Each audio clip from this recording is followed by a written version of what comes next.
We might have a small crowd today. Josh said he couldn't make it, and I have not heard from Sage yet this morning, so I guess we'll see what happens.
Oh, Braddock, I think we might have a very small crowd today. We'll see.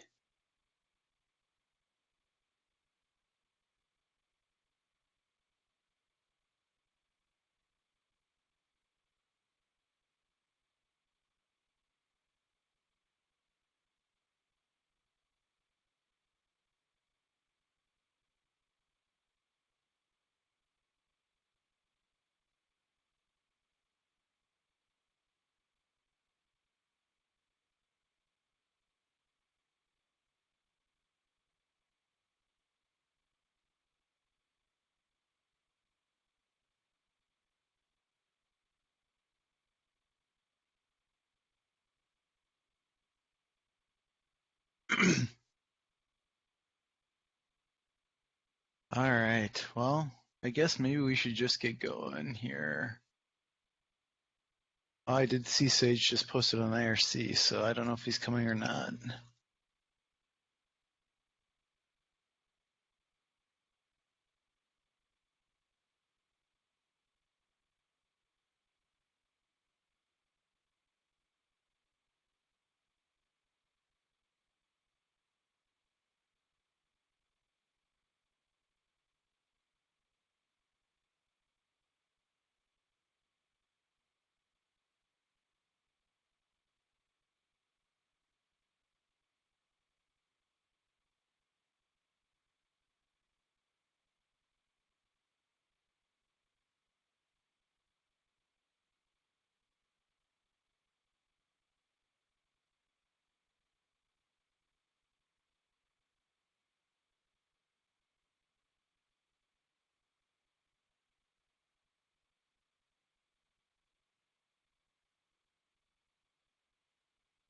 All right, I'm giving him one more minute, then we'll just get going.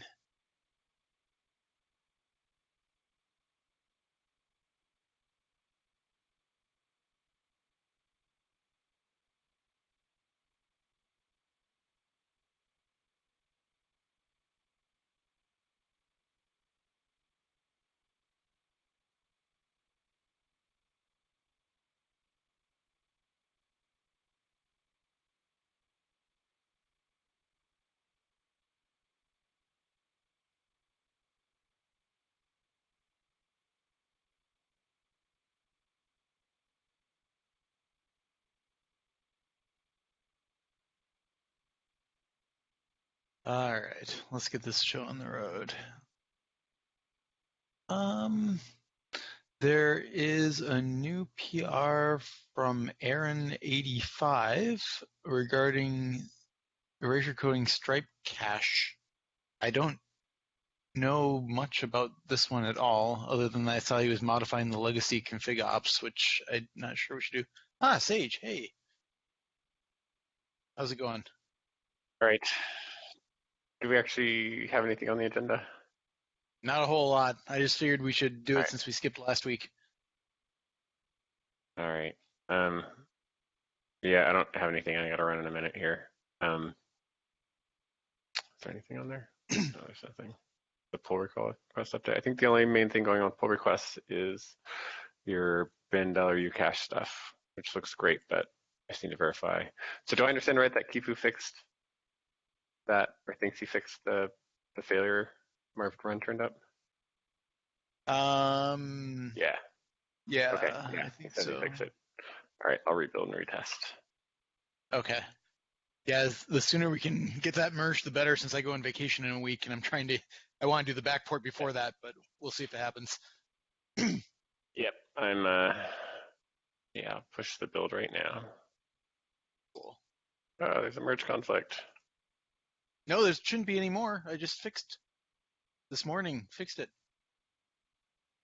When merging in the whip proxy bin$u cache and merging it with whip OST memory target and whip CMake link standards. Did you update? Yeah, I'm just running the build integration branch script on which whip saved for testing. I wonder what merged in the last hour. I mean, you probably don't conflict with master, but you conflict against Kifu's pull request. Yeah, it's just a one-liner in alloc libs libraries, snappy libraries.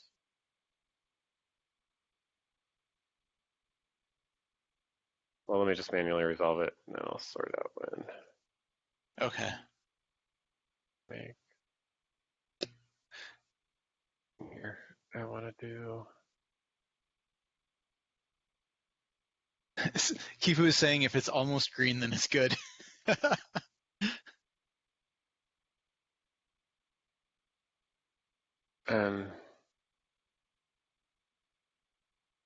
Yeah, I mean, I could just test his first, and then you can read based on top of it. Yeah, I did notice that this same Or failure, actually, I think, hit your other whip 3 run. Which one? I remember it. I thought I saw this in something else at your end, but maybe I'm wrong. The class RGW failure is all over the place. It looks very similar to the class numops. Okay. That's probably what happened. Why is alloc libs? What's alloc libs? Did you make a change to alloc libs? Not that I know of. Let me check.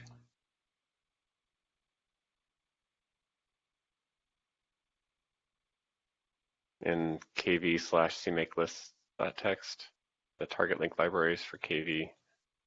That's true. Did change that. Were you adding it or removing alloc libs? I may have changed there. Let me look at it. What exactly was I needed to pull in stuff for the heap profiling. Okay. I'm going to assume we want to add that line. I don't really understand.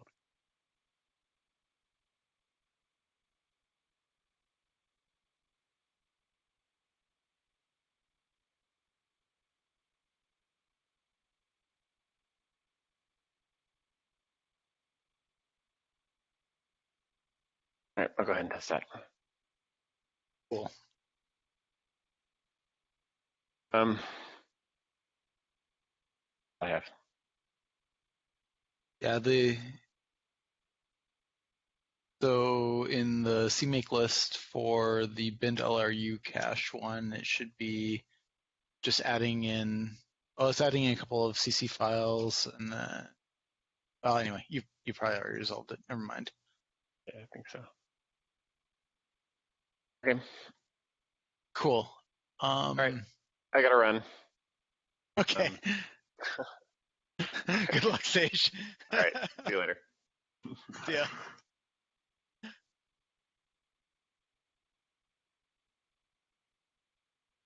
All right, guys. there's not really a whole lot to report. I can show some graphs and things for this memory allocation stuff if folks are interested. Otherwise, if people want to get more of their day back, that's fine too. Any opinions one way or the other?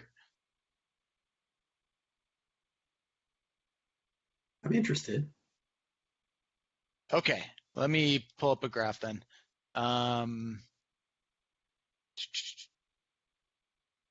So, yeah, I don't think there's anything else real interesting going on with new PRs here, so not a whole lot to discuss.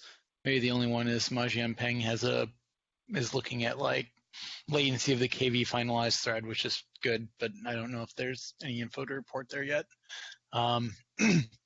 Okay, so for my stuff, there's two PRs that are coming in that kind of work with each other.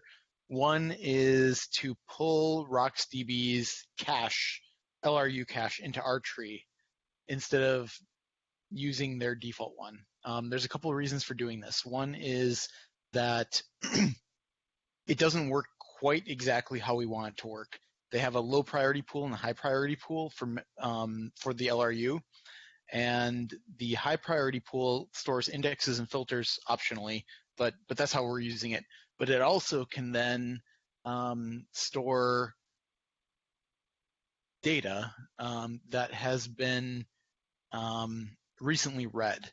It doesn't by default store that there when it's been written, but the first time it gets read, it moves into the high priority pool. We don't actually want that.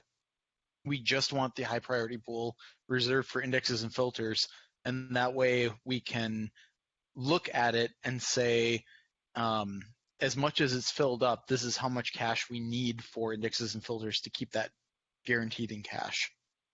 So in our own version of the LRU cache that we have in this PR, that's a change that we make. We no longer are putting just regular key value pairs in the high priority pools cache or that portion of the cache. Instead, it's always staying in the low priority pool but getting promoted to the top of it.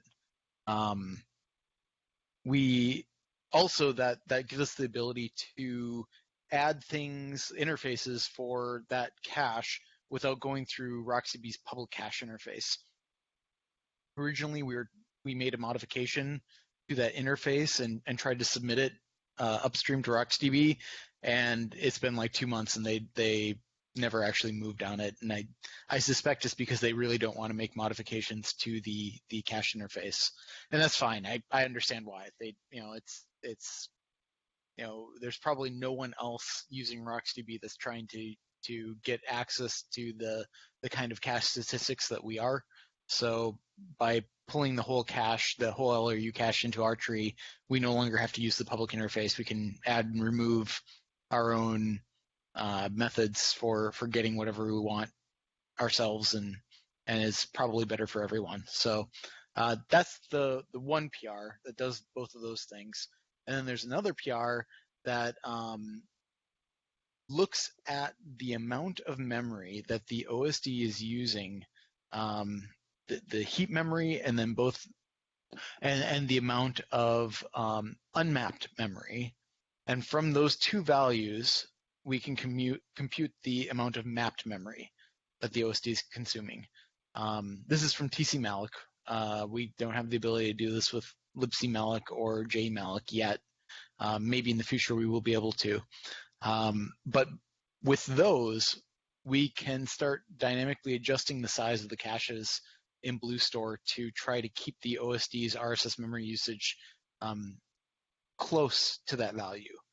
Because tcmalloc uses madvise don't need, and the kernel is not guaranteed to reclaim any memory that has been unmapped, we can't limit the RSS memory usage of the process to a specific value, but at least we can kind of keep the mapped memory under that, and the RSS memory tends to follow it sort of closely, maybe within like 10 to 15% or less in most cases.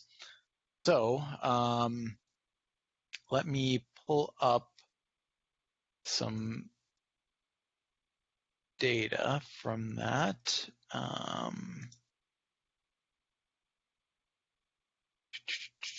have way too many windows open.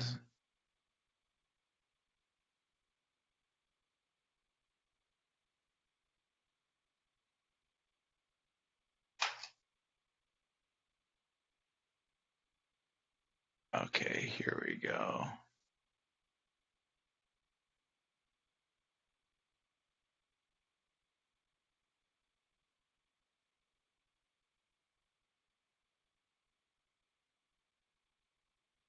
Okay. Oh, I gotta zoom this in, I think.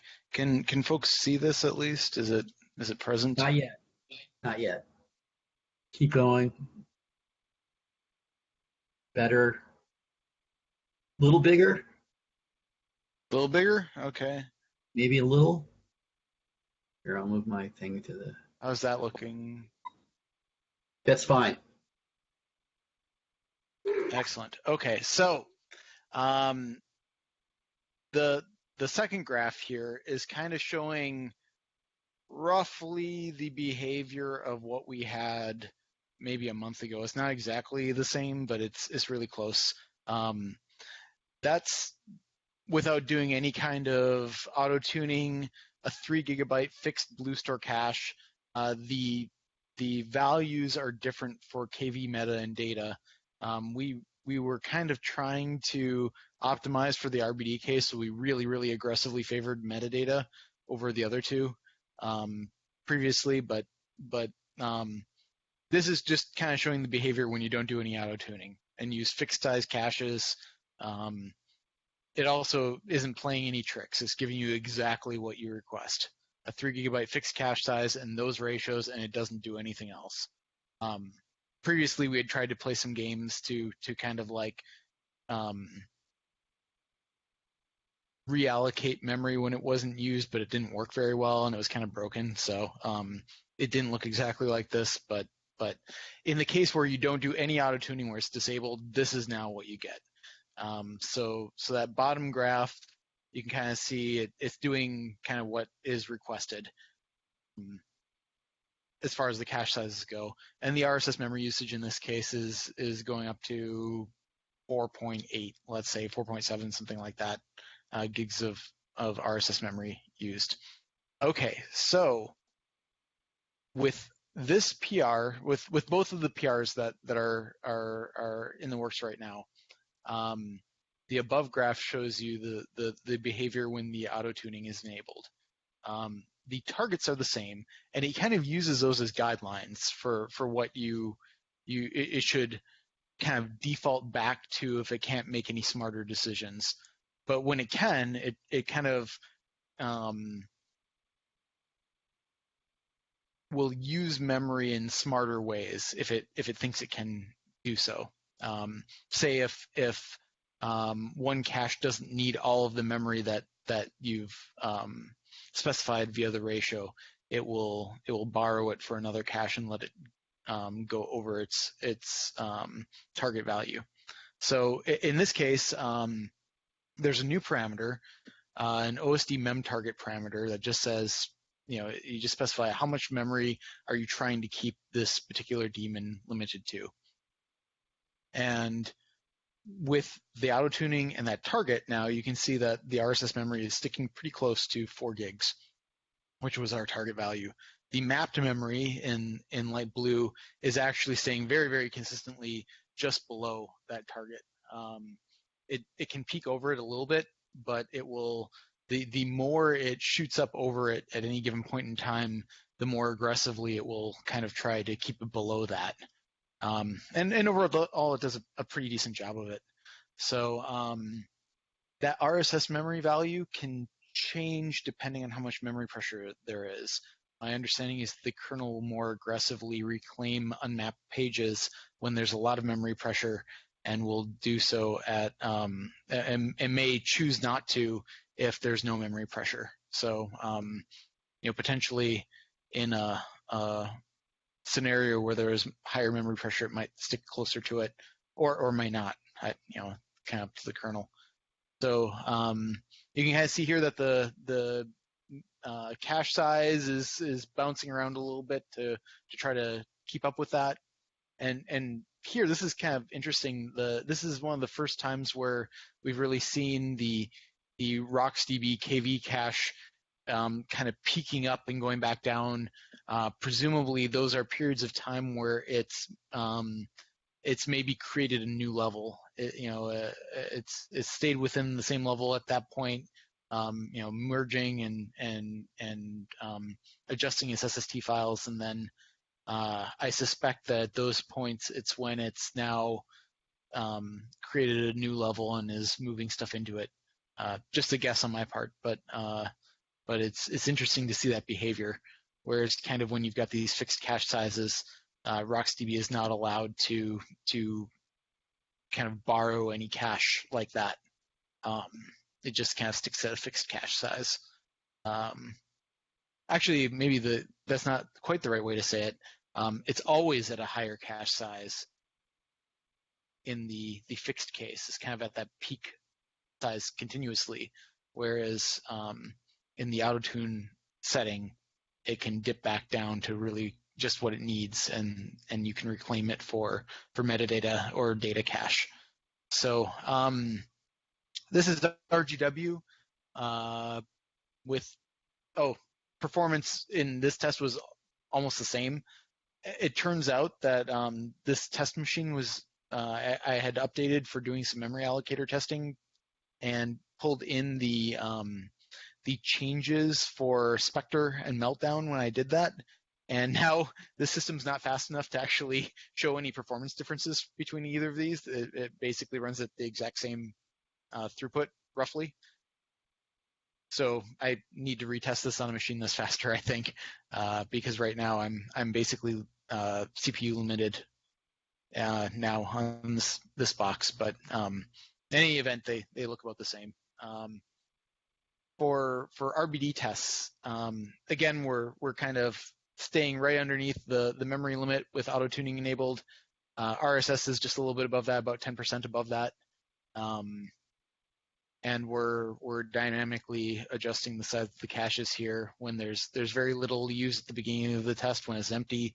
Both the KV and metadata usage is super low, so data spikes way up. And then as the amount of data in the volume grows, when we're doing a pre-filling stage here, those spike up, data goes down, and we kind of end up at this equilibrium point versus kind of the behavior when there's a fixed size cache and no tuning. It's all kind of just static. It grows in the pre-fill stage and then just kind of is level at whatever values you set. So that's it. That's all I've got right now.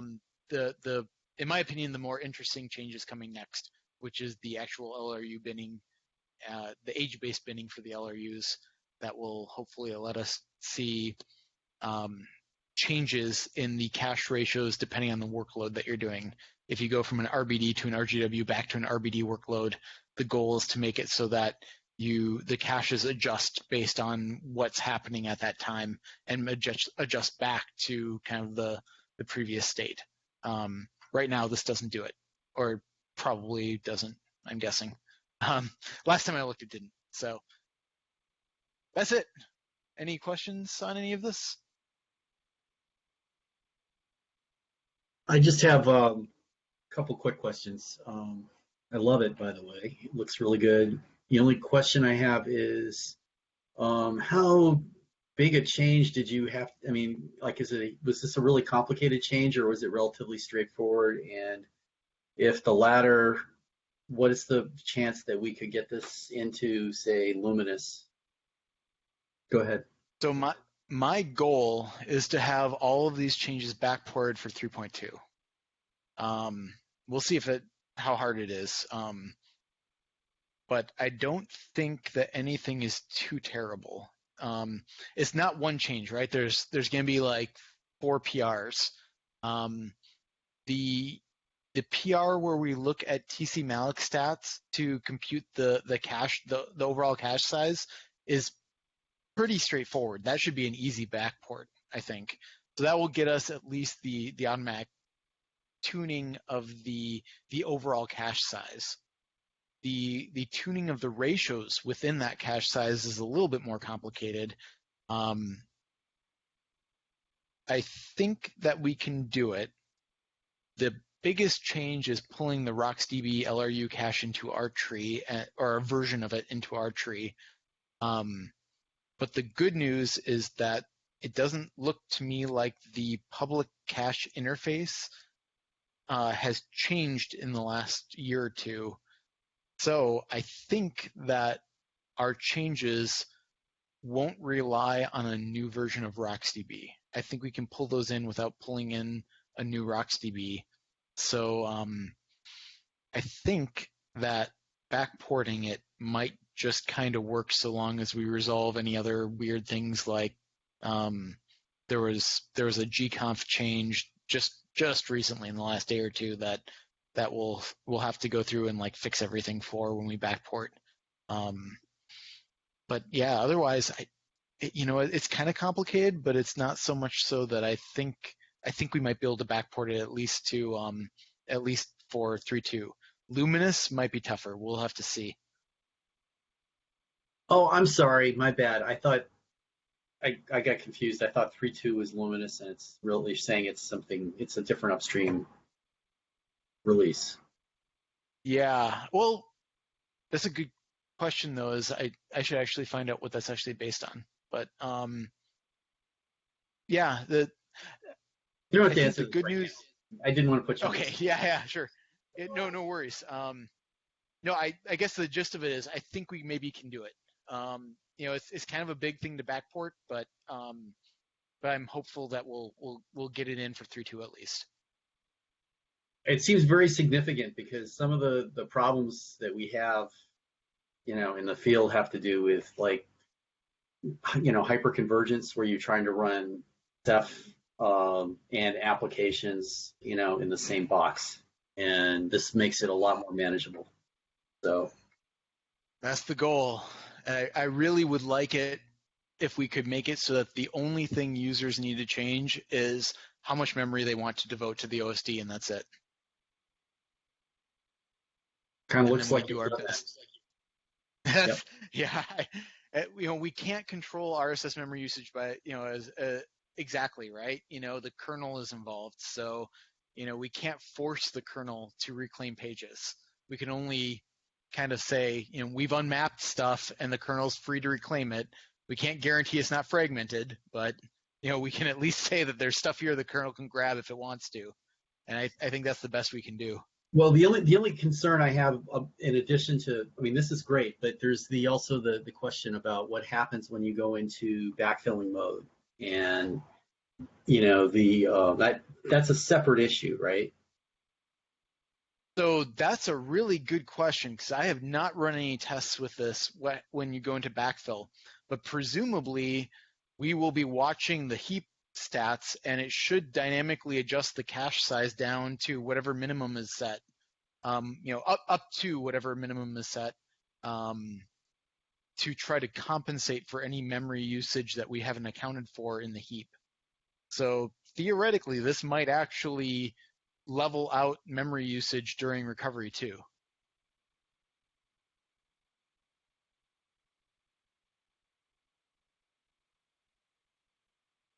The only downside is that, the cache might get shrunk dramatically during that and might slow it down. But, pick your poison, right? Do you want more memory usage or do you want, stuff to be faster or slower, So, yeah, I don't mind it getting a little slower, but it's like when you run out of memory, then it gets a lot slower. Exactly. You know what I mean? Exactly. I would much rather eat a performance hit if it meant that we could, to the best of our ability, keep the memory usage of the OSD within certain bounds.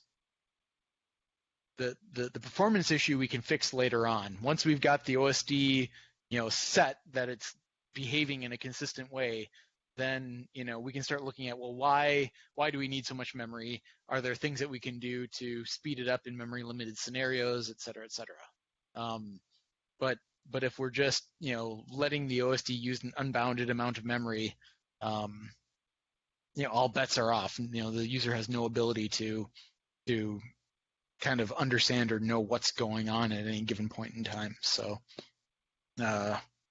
Exactly. my hope is, yep, my hope is that this will. It's not perfect, right? We can only adjust the cache sizes. Once you get down to the minimum cache size, there's nothing more we can really do with this PR anyway. So if other things in the OSD are using tons of memory, this will compensate to an extent, but right now the minimum size is set at 128 megabytes. So if we get down to that, then there's nothing more we can do, and then we'll grow the process beyond that. That's a but separate at least it will. Right. Yeah, it will. Exactly.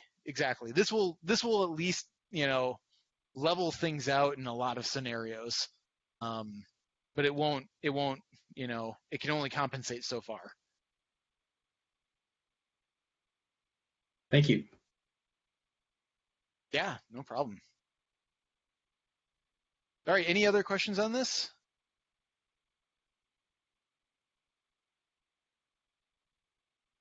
All right. That's all I've got. Anyone have anything else they want to discuss this week, or should we wrap up?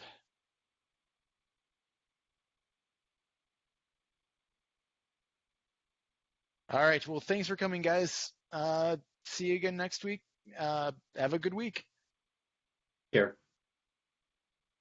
Bye. And see you later. Bye.